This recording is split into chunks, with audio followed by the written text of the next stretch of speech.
Ja jums mājās ir veca skaņu sistēma ar milzīgiem skaļruņiem, bet to vairs nevar izmantot, jo jūs vairs neklausāties CD, kasetes vai radio, ar to, ko es jums šodien parādīšu, jūs varēsiet piešķirt jaunu dzīvību savai vecajai skaņu sistēmai, padarot to daudz modernāku un nodrošinot tai savienojamību, ko mūsdienās tik ļoti vēlamies.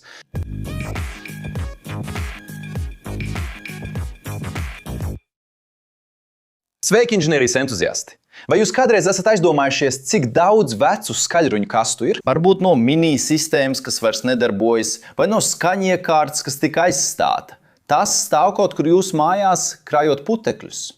Tām var būt lieliska skaņa, audio kvalitāte, ko daudzas mūsdienu lētas ierīces nespēja atkārtot. Taču tās tiek aizmirstas, jo tām nav tās savienojamības, ko mūsdienās tik ļoti novērtējam. Galu galā, kurš gan nevēlas ērtību, atskaņot savas iecienītākās dziesmas tieši no mobilā tālruņa, bez vadiem un bez sarežģījumiem.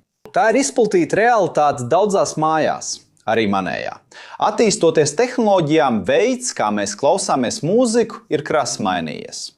Mēs esam pārgājuši no CD un kasešu lentēm uz digitālo straumēšanu, un Bluetooth ērtības ir kļuvušas gandrīz par standartu. Bet ko darīt ar tiem izturīgiem skaļruņiem ar koka korpusiem, augstas precizitātes audio komponentiem, kas vairs neieder šajā jaunajā vidē?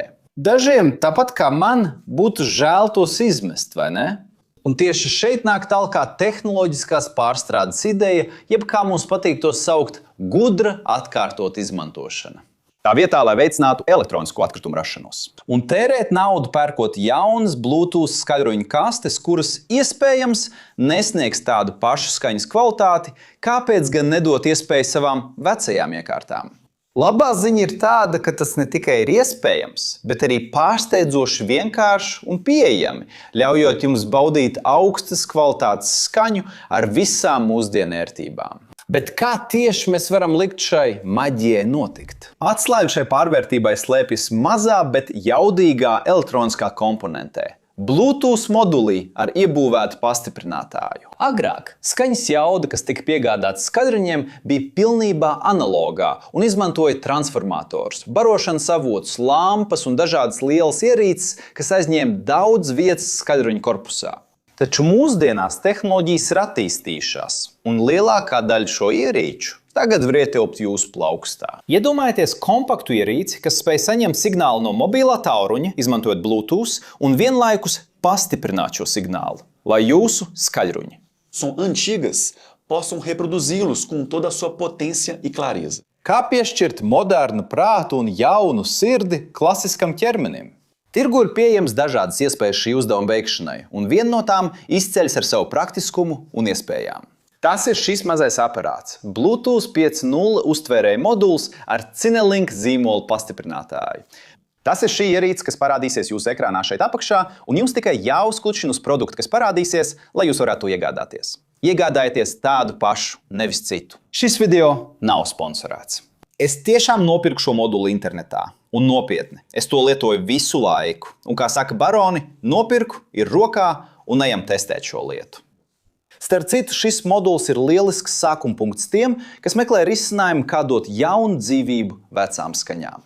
Un atšķirība ir tāda, ka tam jau ir iebūvēts stereo pastiprinātājs, kas nozīmē, ka tev nav vajadzīgs papildu pastiprinātājs tavām pasīvajām skaļruņu kastēm. Tas nozīmē, zini to lielo kasti pilnu ar pogām no tava vecā mūzikas centra? Jā, tu vari to izmest un izmantot tikai tās skaļruņu kastes. Tas ievērojami vienkāršo projektu, padarot to tiešāku un ar mazāk komponentiem. Bet forši ir tas, ka šis moduls savienojas ar vecajām skaļruņu kastēm tieši tāpat, kā tās tika savienots ar vecajiem mūzikas centriem, ar tiešajiem vadu savienotājiem. Process ir intuitīvāks nekā šķiet. Šis moduls, piemēram, izmanto Bluetooth 5.0 tehnoloģiju, kas nodrošina stabilāku savienojumu un aptuveni 15 metru pārraides attālumu. Vidē bez šķēršļiem. Tas nodrošina, ka jūs varat kontrolēt savu mūziku no jebkuras istabas vietas. Tam ir 2 kanālu stereo izejas, kas ļauj pieslēgt līdz 2 skaļruņiem, tieši tāpat kā savienoja vecās skaņas sistēmas. Viena kreisajam kanālam un otra labajam kanālam, saglabājot iespaidīgu audio pieredzi. Lai darbinātu moduli, jums būs nepieciešams līdzstrāvas barošanas avots, kas nodrošina no 8 līdz 24 voltiem. Un ir ļoti svarīgi, lai spriegums nepārsniegtu 26 voltus, jo tas var sabojāt moduļu mikroshēmu. Turklāt, barošanas avots strāvai jābūt lielākai par 2 ampēriem, lai nodrošinātu pareizu darbību un pilnu pastiprinātāju jaudu. Svarīga detaļa ir tāda, ka barošanas avota jaudai jābūt lielākai nekā pastiprinātāja izejas jaudai, lai skaņas kvalitāte netiktu ietekmēta.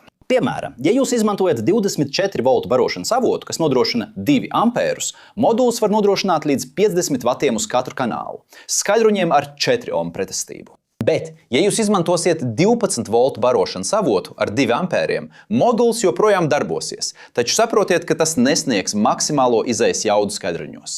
Un kādi skaļruņi ir saderīgi ar šo moduli? Šis Cinelink moduls ir paredzēts darbam ar skaļruņiem, kuru pretestība ir no 4 līdz 8 ohmi. Un ir ieteicams, lai skaļruņa nominālā jauda būtu ap 40 vatiem. Lai izvairītos no pārkaršanas un iespējamiem bojājumiem, tam ir arī svarīgas aizsardzības funkcijas. Piemēram, aizsardzība pret īssavienojumu, pašatjaunojoša pārkaršanas aizsardzība un aizsardzība pret barošanas avota reverso pieslēgumu, kas nodrošina papildus drošības slāni. Papildus Bluetooth savienojumam tas ļauj regulēt skaļumu, pauzēt vai atskaņot mūziku tieši no ierīces. Turklāt tam ir arī palīgieji, lai pievienotu citu ierīci ar vadu un austiņu izēju. Tas nozīmē, ka papildus savienošanai ar savu mobilo tālruni tev ir iespēja pievienot arī citas ierīces ar vadu, ja nepieciešams. Un tam vēl ir USB Type-C ieeja, ja tev ir zibatmeņi ar vecām dziesmām, ko pievienot, un ja tu vēlies izmantot tikai to savam ērtumam. Bluetooth automātiskās atkārtotās savienošanas funkcija nodrošina, ka tiklīdz ierīces ir sapārotas, moduls vienmēr pieslēgsies tavai ierīcei, ka tā būs tuvumā, bez nepieciešamības atkārtot procesu. Un kas man šķiet forši ir tas, ka šai mazajai kastītei ir arī mobilā lietotne, kas ļauj tev kontrolēt visus tās audio iestatījumus tieši no sava telefona. Uzsākot šo projektu, daži vienkārši piesardzības pasākumi var būtiski mainīt rezultātu. Piemēram, ir ieteicams turēt jaudas pastiprinātāju plati pēc iespējas tālāk no Wi-Fi signāliem, kas var radīt traucējumus. Tāpat ir svarīgi būt uzmanīgam ar statisko elektrību. Tas ir tāpēc, ka, lai arī tas izskatās vienkārši, tas patiesībā ir tikai atvērta schēmas plate ar nelegālu saskarni. Tāpēc pirms plates apstrādes izlādējiet statisko elektrību no savām rokām. Jo Bluetooth mikroshēma ir jutīga pret to, un lai nodrošinātu labāku audio kvalitāti, kabelim, kas savieno moduli ar skaļruņiem, nevajadzētu būt pārlieku garam. 1 metrs ir piemērots garums. Bet tad ko jūs iegūstat no šīs iniciatīvas?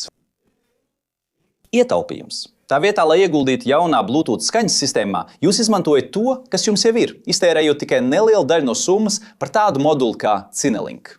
Otrkārt, jūs veicināt ilgtspējību, samazinot elektronikas atkritumus un piešķirot jaunu pielietojumu iekārtām, kurām vēl ir daudz ko piedāvāt. Un pats svarīgākais, jūs atjaunojat savu veco skaļruņu skaņas kvalitāti, pārvēršot tos par modernu un funkcionālu sistēmu, kas ir gatava piepildīt jūsu māju ar jūsu iecienītāko mūziku.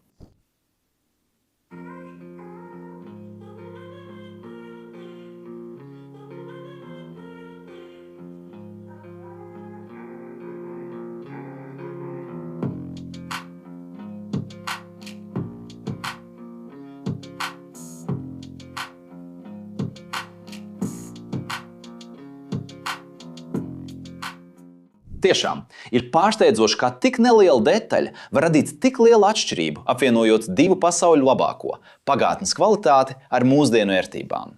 Es nolēmu izveidot šo video, jo sākumā nenovērtēju šo ierīcīti, bet tā sniedz daudz vairāk, nekā es varēju iedomāties. Es burtiski nomainīju milzīgu kasti, pilnu ar pogām un lietām, kuras vairs nelietoju, kas stāvēja starp skaļruņiem. Pret šo mazo ierīcīti, kas ietilpst manā plaukstā. Teiksim tā, tas bija vietas ieguvums, tehnoloģija attīstība, un tagad es varu pieslēgt savu mobilo tālruni tam caur Bluetooth un klausīties savas dziesmas. Ar šīm vecajām tumbām, kurām katrai ir 30 vatu jauda, es atstāšu šī mazā aparāta saiti Mercado Libre, kaut kur šeit uz ekrāna, lai tu var apskatīt. Un toreiz būtu pārsteigts, cik labi tas darbojas. Es vēl joprojām meklēju veidu, kā padarīt to pārnēsājamu, bet tas jau ir cita video tēma. Man jāzina, vai tev patika šāda veida video. Tātad, ja tev patīk šī ideja un vēlies redzēt vēl šādus video, atstāj komentāros mirkļbirku #daripats, lai zinātu, vai man turpināt veidot šādu veidu saturu vai nē. Ja tu esi noskaties līdz šai vietai un tev patika video, tad abonē kanālu. Ja vēl neesi abonējis, uzspied patīk un ieslēdz paziņojumu zvaniņu.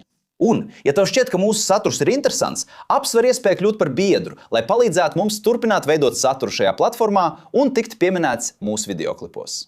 Un, ja esi zinkārīgs uzzināt par kursiem, kurus mēs iesakām, noskanē QR kodu šeit blakus vai saitē video aprakstā. Lai iegūtu piekļuvi dažādām iespējām attīstīt prasmes, kas sniegs priekšrocības tavā karjerā. Vai tu jau esi domājis par savas vecās audio sistēmas atkārtot izmantošanu ar šādu ierīci? Vai tu esi no tiem, kas glabā vecas lietas, gaidot iespēju tās atkal izmantot?